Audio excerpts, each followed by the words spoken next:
So you want to own a car wash. Ask anyone who's ever pitched you on this business, and you'll hear the same three words: recession-proof, cash-flowing, boring. People still need clean cars in a recession. There's no inventory to spoil, no complicated supply chain, just water, soap, and a machine that runs itself. It's supposed to be one of the most quietly profitable businesses in America. Here's the number that complicates that story. In February 2025, one of the largest privately owned car wash chains in the country filed for bankruptcy, carrying $654 million in debt. The company had grown from 2 locations in 2004 to 260 locations across 23 states. Under private equity ownership, its revenue had nearly doubled in just 2 years, and it entered bankruptcy court with exactly $1 million in cash. That's not a contradiction. That's the entire hidden structure of this industry, and almost nobody explains it before someone signs a check for a piece of concrete and a conveyor belt. Today, we're breaking down what it actually costs to build a car wash, how the subscription model quietly became the backbone of the entire industry, why private equity has poured over $4 billion into this space since 2020, and exactly what happened to the chain that grew too fast on borrowed money. Just like a lot of the businesses we cover on this channel, car wash isn't one business. It's 3, and the price of entry is wildly different for each. The cheapest is self-serve, a handful of open bays where the customer does the work themselves with a pressure wand. A modest 4-bay self-serve operation typically costs somewhere between $100,000 and $300,000 to build. It's the lowest risk entry point, but it's also the lowest ceiling. A self-serve site typically generates somewhere between $50,000 and $200,000 a year in revenue. The middle tier is the in-bay automatic, the enclosed single-bay machine that washes one car at a time while the driver stays in the vehicle. Equipment alone runs $150,000 to $450,000 per bay, and it can often be added onto an existing gas station or convenience store lot, which keeps land costs down. Then there's the format that has completely reshaped this industry over the last several years, the express exterior tunnel. This is the drive-through conveyor belt format you've probably seen expanding rapidly in your own city. And the capital requirement here is a different universe entirely. A modern express tunnel, including land, construction, and equipment, typically runs somewhere between $3 million and $7 million. And in premium markets with expensive land, total projects have run past $10 million. The tunnel equipment alone, the conveyor, the arches, the dryers, commonly costs $1.4 to $2.1 million by itself before a single square foot of the building or a single parking space of land gets paid for. That's the first thing that should reframe how you think about this business. A modest self-serve operation and a modern express tunnel aren't different sizes of the same business. They're different industries that happen to share a name. The tunnel format also demands something the other 2 formats don't: real acreage. A proper express tunnel needs somewhere between 3/4 of an acre and 1.5 acres to fit the conveyor stacking lanes and a vacuum island large enough to handle peak Saturday demand without cars backing onto the street. That land alone can run anywhere from a few $100,000 in a secondary market to well over $4 million in a premium West Coast location, which is why land, not construction, is frequently the single largest line item in the entire project. And the timeline matches the capital. From land acquisition to opening day, a full express tunnel typically takes 12 to 24 months, with permitting alone often eating 6 to 12 months of that. There's also a category of cost that catches almost every first-time developer off guard because it never makes it into the early budget conversations: the technology stack. A modern membership platform, license plate recognition at the entrance, RFID tags, a customer app, subscription billing and management commonly runs $25,000 to $80,000 just to license and install, and is the single piece of infrastructure the entire membership economics we're about to walk through depend on. Skip it, under-budget it, or bolt on a cheap version late in the project, and you've built a beautiful tunnel with no reliable way to actually collect the recurring revenue that makes the format worth building in the first place. Here's the single biggest shift in car wash economics over the past decade, and it's the reason private equity firms started paying attention to what used to be a sleepy, fragmented mom-and-pop business: the unlimited monthly membership. For somewhere between $20 and $40 a month, a customer gets unlimited washes at a single location. On the surface, that sounds like a discount. In practice, it's one of the highest margin products in all of retail. Membership revenue carries gross margins exceeding 90%, and at a mature express tunnel, membership can account for 30 to 70% of total site revenue. Here's why the math works so well for the operator. A member typically washes their car 3 to 4 times a month. A one-off retail customer typically washes their car once or twice a month total.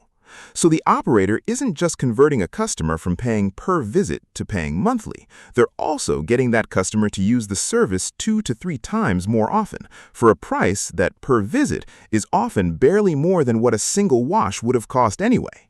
The marginal cost of running one additional car through a tunnel that's already open, already staffed, and already running is close to nothing, mostly water and chemicals, which the industry estimates at somewhere around 5 to 10% of revenue combined.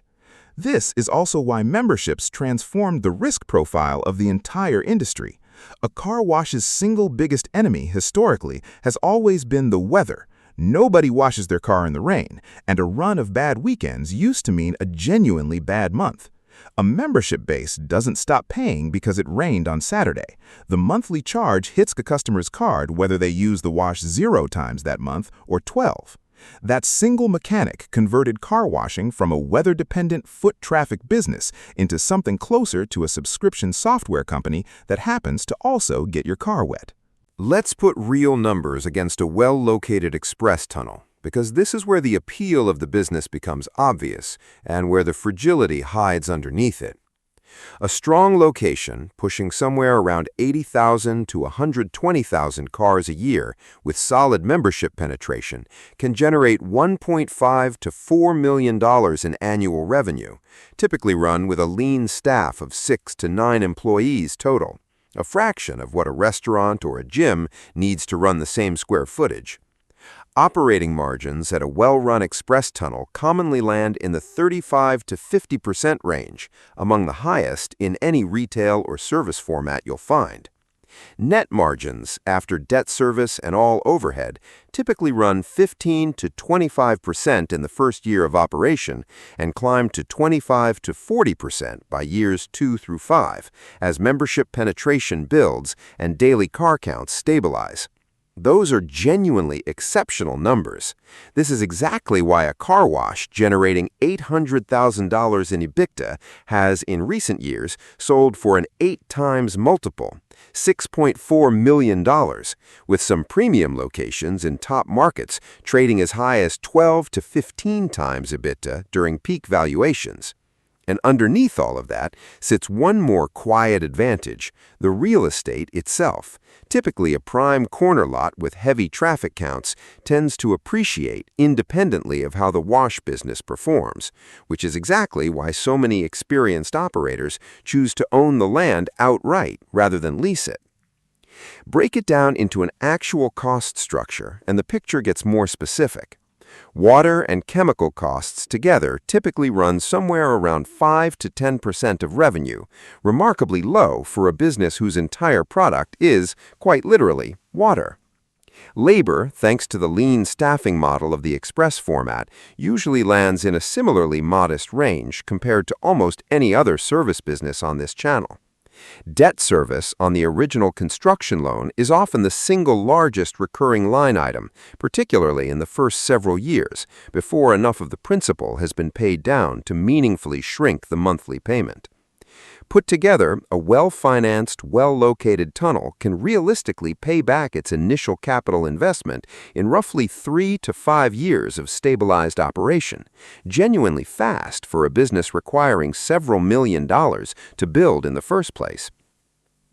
But here's the part that the boring, cash-flowing, recession-proof pitch conveniently skips. None of those margins matter if the capital used to build the thing was borrowed aggressively and the growth outran the market's actual capacity to support it. And that's exactly the gap that swallowed the chain we opened this video with.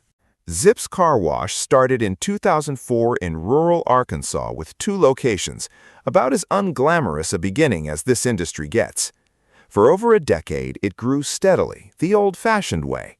Then, in 2020, a private equity firm called Atlantic Street Capital acquired a majority stake, and the growth strategy changed completely. Zips began acquiring other regional chains, including a major competitor, JetBrite, in 2022, funding rapid expansion largely through debt rather than retained profit. Under this new ownership structure, the company's revenue nearly doubled, climbing from $184 million to $345 million in just 2 years. By early 2025, Zips operated 260 locations across 23 states under multiple banners. On paper, that looks like exactly the kind of aggressive, well-capitalized growth this video has been describing as attractive. Here's where it went wrong. That expansion had been financed with $654 million in secured term loans, and those loans had been underwritten during a period of historically low interest rates.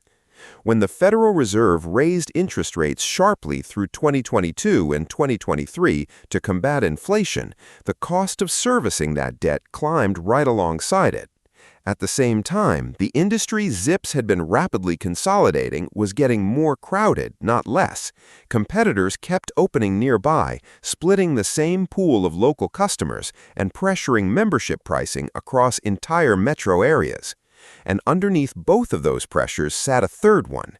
Many of Zips' locations were leased rather than owned, meaning fixed rent obligations kept compounding on top of the rising debt payments, regardless of how any individual site was performing that month.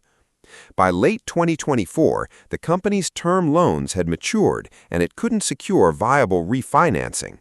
Its private equity sponsor injected additional emergency capital, tens of millions of dollars across several rounds, just to keep the company solvent while it searched for a longer-term fix. It wasn't enough. On February 5, 2025, Zips Car Wash filed for Chapter 11 bankruptcy in Texas, listing $654 million in funded debt against just $1 million in cash on hand. As part of the restructuring, the company rejected leases on 41 of its locations outright, proof in real time that even at scale, fixed rent obligations don't pause just because a company is in financial distress. Control of the business passed from its private equity owners to its lenders through a debt-for-equity swap, and roughly $300 million of preferred equity, the money the original investors and later capital injections had put in, was wiped out entirely. The lesson isn't that express tunnels or memberships are a bad model. The underlying unit economics we walked through in the last section are still genuinely excellent, and Zips' own wash volume and membership base kept operating straight through the bankruptcy process without disruption. The lesson is that a business with a 35 to 50% operating margin can still collapse if the capital structure sitting on top of it, the debt, the interest rate it was borrowed at, and the lease obligations layered underneath it, grows faster than the underlying business can service it. Zips wasn't killed by car washing. It was killed by the math connecting its debt to a market environment that had shifted underneath it. Zips isn't an isolated story. It's a pattern showing up across the sector, and it's worth understanding why, because it tells you what to actually watch for if you're evaluating this business yourself. Private equity has deployed more than $4 billion into car washes since 2020, and that capital fueled roughly 900 new locations opening annually in recent years at the industry's peak. That's the same basic growth story every consolidating industry tends to follow. Strong underlying unit economics attract outside capital, that capital funds rapid expansion, and the expansion itself eventually creates the very saturation and competitive pressure that squeezes the margins the whole thesis was built on. Multiple other major chains in the space, not just Zips, have publicly acknowledged softening demand and are actively pivoting their growth strategies as a direct result. The operators who weather this cycle well tend to share a specific discipline. They finance growth conservatively relative to a site's actual proven cash flow, rather than against projected future growth. They prioritize owning land over leasing it wherever the capital allows, and they expand into markets based on verified traffic counts and local demographics, rather than simply chasing the fastest available square footage. The operators who get hurt are the ones who treat a strong operating margin on paper as a guarantee rather than as the starting point for a capital structure that still has to survive an interest rate cycle, a competitor opening across the street, or a landlord who has no interest in renegotiating rent during a rough year. So, does owning a car wash actually work? The underlying business, when you isolate it from how it was financed, is genuinely one of the stronger models in all of retail and service. Lean staffing, high gross margins on membership revenue, a subscription mechanic that smooths out weather-driven volatility, and real estate that can appreciate independently of the business sitting on top of it. All of that is real, and all of it explains why the capital keeps flowing into this space. But strong unit economics and safe investment are not the same claim, and the gap between them is entirely about how the thing gets financed and how fast it gets scaled. A single, conservatively financed express tunnel in a well-researched location, built with a realistic runway to reach stable membership penetration, is a fundamentally different bet than a 260-location chain built rapidly on borrowed money during a low-rate environment that didn't last. The operators who do well in this business are rarely the ones chasing the fastest possible expansion. They're the ones who understood before pouring the first slab of concrete that a car wash doesn't fail because people stop wanting clean cars. It fails when the debt sitting on top of a genuinely good business grows faster than the business ever could.